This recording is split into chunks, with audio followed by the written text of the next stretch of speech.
appreciate you guys being here.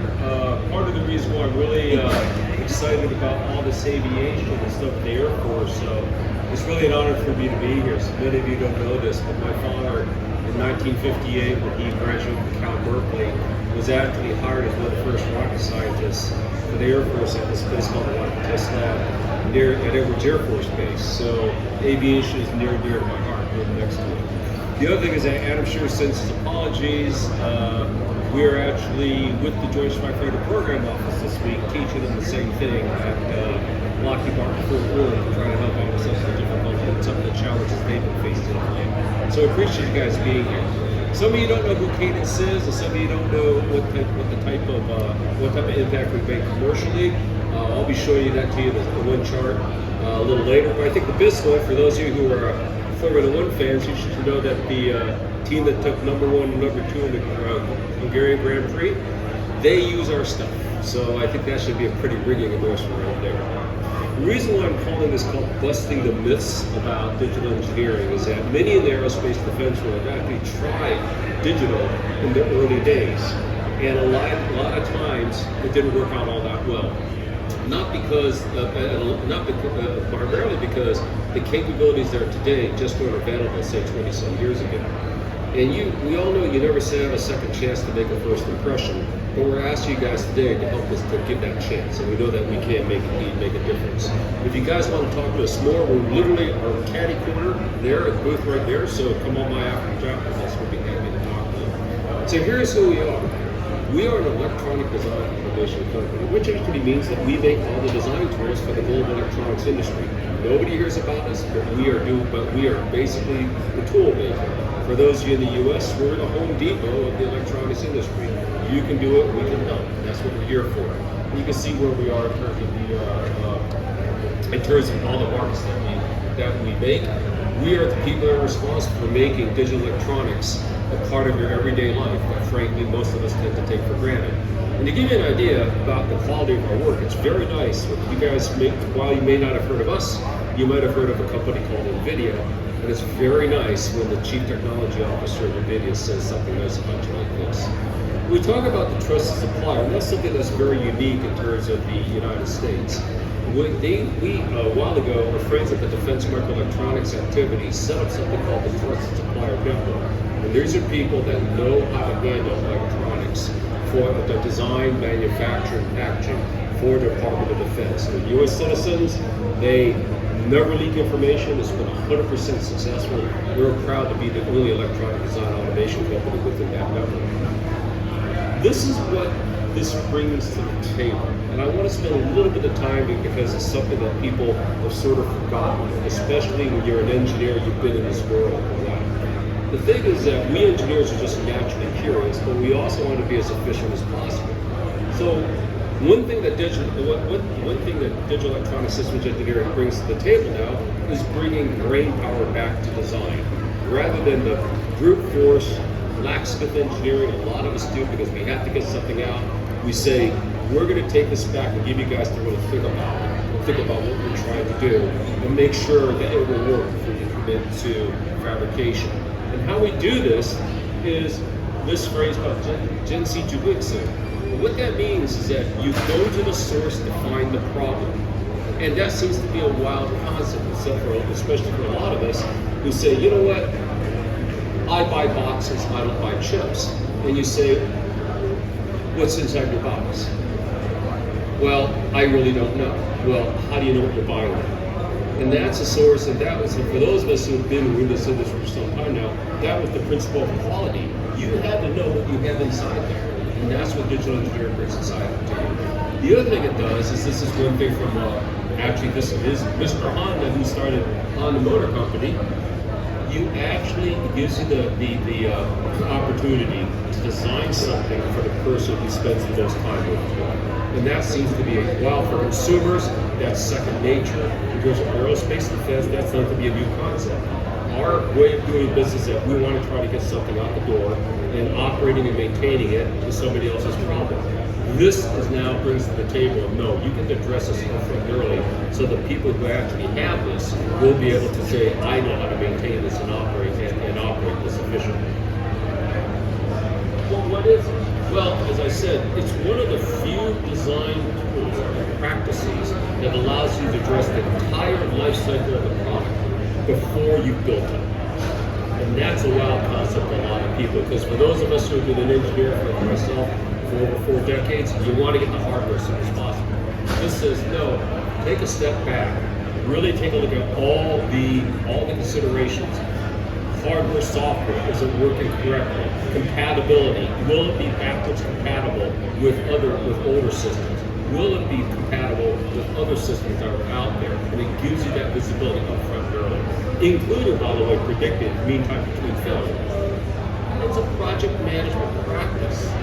The companies that use these capabilities are all building products all on their own nickel. They don't make a dime until it's out in production, where they produce something, and they have this nagging milestone called Christmas that comes once a year. You can't reschedule. So that means you can't stop a project for 6 weeks to say, where is it? You can't get an activity report, a progress report that's 6 weeks late.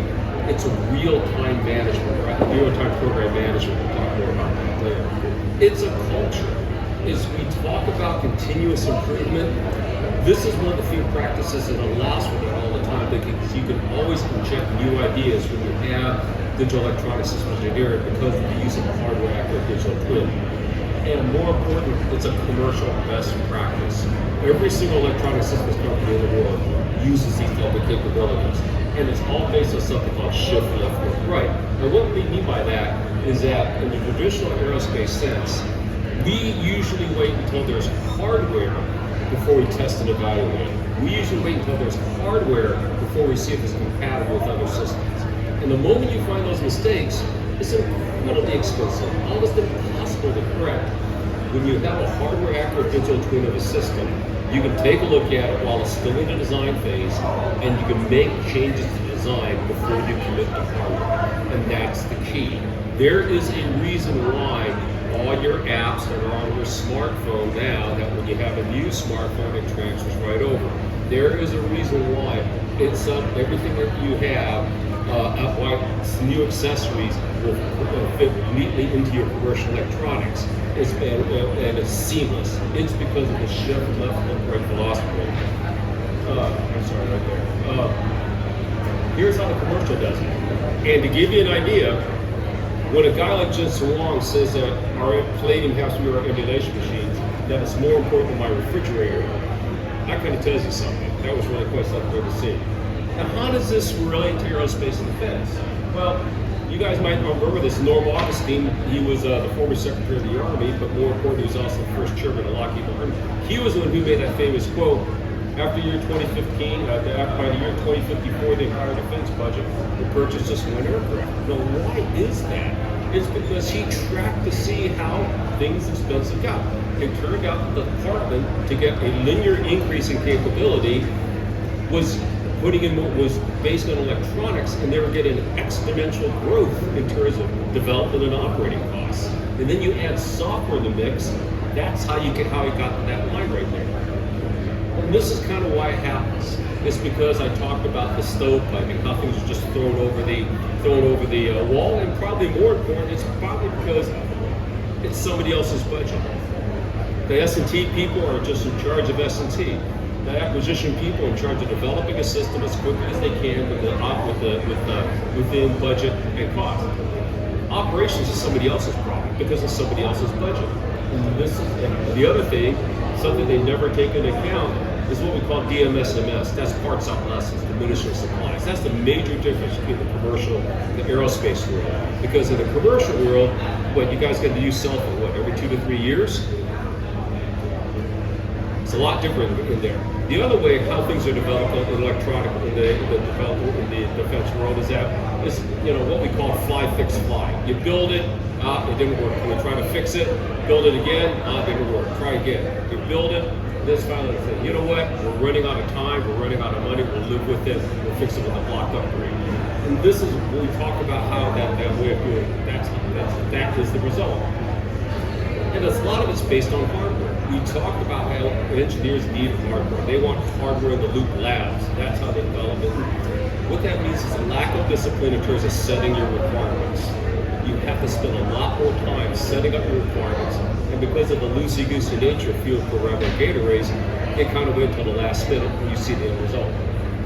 And this is the other thing, this is the elephant in the room. And just to go, hopefully you guys will have a chance to take a look at the F-16s and the flight line that are out there.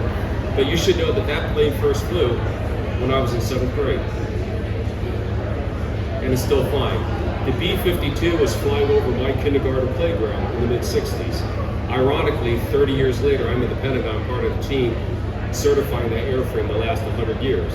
So the DoD, they keep their stuff around for a long time, and they don't like to change. This is what this will bring to the table, the bottom line. Increase operational readiness rate, prevent hardware mistakes, and you address affordability upfront early. And we do this by shift left, look right. And this is a complicated chart, but it's to show you all these people who wait on the left side of the right side of the development side, that have to wait till there's hardware before they do test and evaluation, compatibility testing. They have a chance to do it while it's in the design phase, which I said a little earlier. There's a reason why our folks in the Department of Defense Test and Evaluation Office are looking at this very carefully and considering putting policies out saying you will, on electronic systems, develop and deliver to T&E electronic hardware, electronic system hardware accurate digital twins for us to evaluate it before we allow you to go into fabrication, because it's proven commercially this prevents expensive hardware mistakes. The reason why it does that, now when you test in the defense world, you what we call a direct test. Will it meet requirements? That's how you do it. Commercially, what's something you guys expect? You expect a warranty. And that means the commercial people have to give you a quality product. A warranty doesn't mean, okay, we're going to cover so long and you keep bringing back defective items, we'll give it back. That means we never want to see you. That's why we, again, because we put out a quality product. And you also have to look out for product liability. So in addition to direct tests, we do a lot of what-if type exercises. And that's the key of digital electronic systems engineering. You start doing tests on the quarter cases, and you'd be doing the type of testing that would normally damage or destroy hardware or be dangerous for humans. But the fact is, you have to do that. To give you an idea of what we can do nowadays, we just finished a series of testing for the Joint Strike Fighter to ensure that certain electronic components will meet nuclear spec. And as you guys know, we don't do underground testing anymore. But we have to get the data and use the hardware accurate digital twin electronic systems and have the data within and do the fault injection within our emulation systems to show whether or not those components would meet nuclear survivability requirements. And we talked a little bit about program management. And this is something that's really neat. This is something about how it's real time. Nowadays, when an electronic system is being developed, we happen to have something called vManager, which is called Diversity Manager now. That's what happens to go through legal. But what you do is that at any given time, depending on the level of access, you can tell real time where the product development is. You can tell what was done to the design and what the impacts are for the rest of the design, because it's all documented. And probably most important is it's very easy to interpret. Red, yellow, and green. And we have this joke within the Silicon Valley that those companies in the Silicon Valley whose parking lots are full on the weekend, that's because some manager pulled up vManager and said, pulled over his chief engineer and said, see that red? Guess what color that's going to be by Monday? So that's something that we go to. Now, a lot of it, sometimes you go to defense and say, but we are doing digital. Look at how we're doing digital. This is a very interesting chart because with the exception of the first one, which is document-based engineering, all the rest of this is considered digital. And right now, the department's really focusing on what we call this model-based systems engineering, which is great. That's a wonderful first step. But it's still a model. And what you find with electronic systems, remember I told you about the hardware accurate digital twin that comes out with the electronic design automation tools? That's the actual design. And that's what increases the fidelity of MBSC. A lot of people have been disappointed in results when they do MBSC because they forget it's still a model. It's a great first step. But with electronic systems, The reason why systems companies are going to hardware accurate digital twins using our tools is because it's the actual design. And this is what this brings to the table. I think that Will Roper, who's the former Air Force Service Acquisition Executive, he saw that. When you have an unfettered communications path between all the stakeholders, you suddenly get a better product. And then you have this thing called continuous improvement, where you can always be injecting new ideas. Just like how we do commercial, you can always be injecting software upgrades into your systems to give you a capability that you either anticipate the adversary will have, or to address a capabilities gap that you'd expect from the adversary. And this is why we see our Department of Defense starting to adopt this very, very, very quickly. It turns out that if you work in the United States, we've got the executive branch, which is the Department of Defense, and the legislative branch, which is our Congress. And the investigative arm for our Congress is the Government Accountability Office. They study this and issue this report, and if you give me your emails, I'll gladly send to you a copy of this report electronically, where they verify the commercial world uses this stuff. And to give you an idea how the commercial world uses this and what you can do in your own jobs, every Volkswagen today that's sold already has the electronic backbone for autonomous driving. They're just waiting for it to be declared legal, so they'll give Volkswagen owners a call and say, hey, for a couple of $1,000, you can download the software. It's future-proofing your product such that your product will last longer, be with your customer base a lot longer, and you end up delighting them all the time. It's a practice that we use in the electronics industry for at least 2 decades, and it's something that all the companies are beginning to realize their dependence on electronics and start to do for their products. There's just a commercial we have in the United States where they said, we do a lot of things and we hear a lot of things. We happen to teach a class within the Department of Defense for all the program managers. We've trained over close to 2,000 DoD PMs now. And we've heard all the excuses. It's amazing how many excuses. There's always, we can't. But most of the time, when they bring us on board to help them out on a project, we say, here's how you can do it. So if you ask for a copy of this presentation, I'll gladly send it to you, but that's one of the most important charts. In fact, we know for a fact within the Pentagon, that within the power structures, that's the chart that's up on their wall, because it's like everybody says, we can't do it. Well, no, you can't. By the way, this is all based on pilot projects that we've executed under contract from the Department of Defense. So it's not just saying, no, you can, it's that, yes, you can, and we prove that you can also. So this is sort of the bottom line again. I bring back to that, how to break Augustine's laws, where the price of airplanes will not go up to the point they're so unaffordable, or any other electronic system. That's how you do it. It's proven in the commercial industry today is state of the practice. We ask you to come by to talk to us about it, to show you how we might go apply to some of the problems that you might be having. And at that point, being your first presentation of the day and of the conference, that's all I have, and I'll be glad to address any questions you guys might have. How about that? Am I on time? I'm even on time. So thank you very much, Brenda. I do appreciate it. Are there any questions I can try to address?